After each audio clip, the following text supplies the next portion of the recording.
जिन लोगों ने इस विषय को स्थापित करने की कोशिश की वो स्वयं पिछड़ा वर्ग विरोधी है और उनकी प्राथमिकता में उनका परिवार, उनका घर है। पिछड़े वर्ग से उनका कोई लेना देना नहीं। जहाँ तक चुनाव में ये विषय आगे बढ़ा तो माननीय न्यायालय में जो लोग गए वो समाजवादी पार्टी के लोग।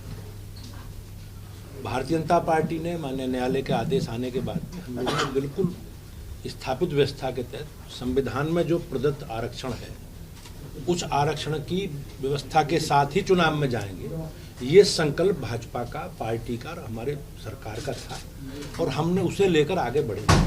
हम लोगों ने माननीय न्यायालय को विश्वास दिलाया कि हम डेडिकेटेड कमीशन बना देंगे और हमें समय दिया जाए। समय हमें दिया गया है और अब आयोग की रिपोर्ट आ गई है और बहुत जल्दी अब निर्णय सरकार को लेना है, शासन को लेना, आरक्षण को लेकर आरक्षण कर देंगे और उसके बाद निर्वाचन आयोग उसकी समय तिथियां तय करेगा। और हम लोग पूरी तैयार हैं, पूरी तैयारी भाजपा की है। हमने हमारे कार्यक्रम और अभियान और हम सारे विषयों को अपने रिपोर्ट कार्ड को लेकर जनता के बीच में जाएंगे। सरकार के माध्यम से नगर निकायों में हमने जो जो काम किए, चाहे स्मार्ट सिटी के तहत योजना हो या हमारे स्वच्छ पेयजल से जुड़े विषय हों या हमारे स्वच्छता से जुड़े विषय, जो जो विषय हमने काम किए अपने पूरे रिपोर्ट कार्ड के साथ जनता के बीच में जाएंगे। और मुझे विश्वास है कि इस बार भाजपा सारे नगर निगम जीतेगी, अधिकांश नगर पालिका, नगर पंचायत। समाजवादी पार्टी एक संदेश दे रही है कि इस बार यूपी में 80 में से 50 सीटें वो जीतेगी। जब ये बात सुनते हैं तो क्या जहन में आता है, क्योंकि आप पर बड़ी जिम्मेदारी 80 सीट। निश्चित रूप से हमें अपना हमारा संगठन, हमारे संगठन की गतिविधि, सक्रियता, जनता से संपर्क, संवाद और हमारी सरकार के काम, हमारे नेता के प्रति लोगों का विश्वास, ये सब विषय है। और इन सब जब चुनाव होगा तो हम सब विषयों को लेकर जनता के बीच में जाएंगे। हालांकि हमारी उपस्थिति हमारे कार्यकर्ताओं की, हमारे नेता नरेंद्र मोदी जी की, योगी जी की और भारतीय जनता पार्टी के एक एक कार्यकर्ता की, माननीय सांसदों की, विधायकों की, सबकी लगातार उपस्थिति जनता के बीच में है। ये सीजनल लोग, जब चुनाव आएगा तो गठबंधन की बात करेंगे और नकारात्मक प्रचार करके ये लोग सत्ता हथियाना चाहते हैं। और इनके समय, सत्ता के समय 2012 से 17 तक हो या समाजवादी पार्टी के अलग अलग कालखंडों में सरकारें जब रही हैं, किस प्रकार की अराजकता, गुंडागर्दी, बेईमानी और माफिया तंत्र खड़ा हुआ, लोग जमीनों पर कब्जा करते थे।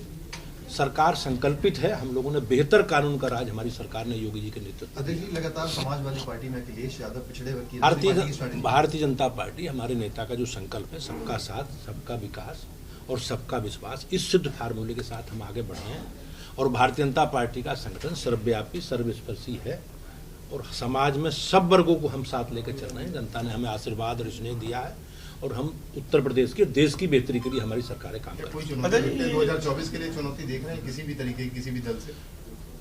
लोकतंत्र में इस देश और प्रदेश की जनता ने बीजेपी को इतना दिया है कि हमारे लिए चुनौती बेहतर करने की है और हम उस बेहतर करने की चुनौती को स्वीकार करके आगे बढ़ेंगे।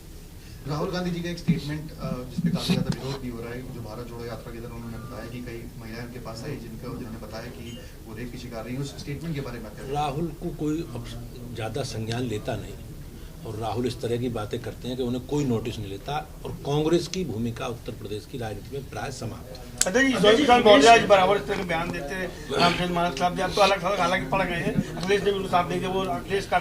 मेरी पार्टी का, मेरा मत ये है कि हम किसी भी धार्मिक ग्रंथ, धार्मिक पुस्तक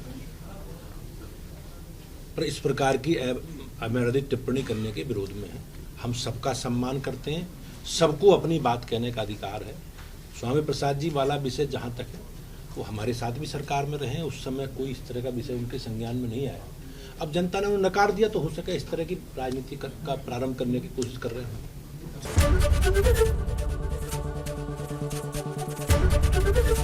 एबीपी गंगा, खबर आपकी, जुबान आपकी।